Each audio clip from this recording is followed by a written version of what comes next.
오늘 국회에서 송영무 국방부 장관 후보자와 김영록 농림축산식품부 장관 후보자에 대한 인사청문회가 열렸는데요. 김영록 후보자는 무난하게 청문회를 치렀지만 최근에 각종 의혹이 제기된 송영무 후보자는 예상대로 순탄치 않았습니다.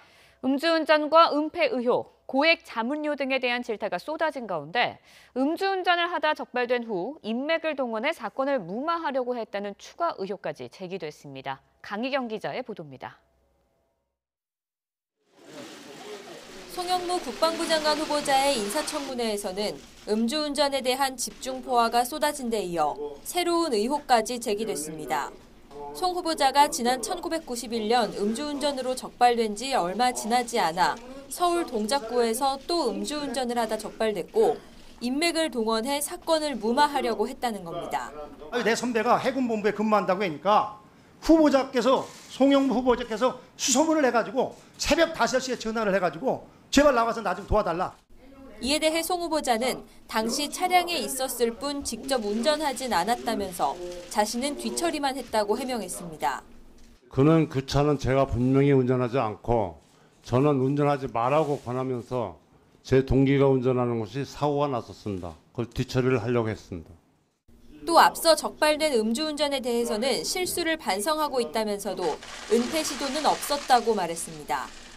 법무법인과 방산업체에서 받은 고액 자문료에 대해서는 전관 예우가 아닌 방산 수출을 위한 자문이었다고 해명했고 군납비리 수사 무마 의혹도 전혀 사실이 아니라고 강조했습니다.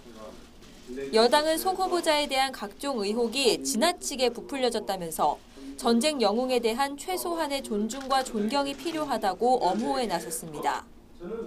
특히 이철희 의원은 송 후보자의 개혁 이미지를 강조하면서 임명을 막기 위한 군 일각의 저항이 있는 것으로도 추정된다고 주장하기도 했습니다. 자료 유출의 홍수라고 저는 볼 수도 있을 것 같은데 송 후보자의 국방장관 임명을 막기 위한 뭔가 저항이 있는 것 같다. 후보자가 국방장관이 되는 것에 대해서 불편해하거나 불안해하는 사람들이 있다고 보십니까?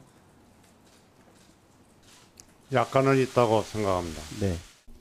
여당의 방어에도 야권을 중심으로 자진 사퇴 요구가 이어졌지만 송 후보자는 인사청문회를 통해 진실을 말하고자 한다며 사실상 사퇴 요구를 일축했습니다.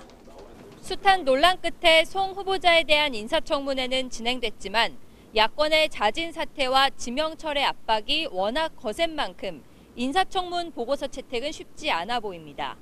YTN 강희경입니다.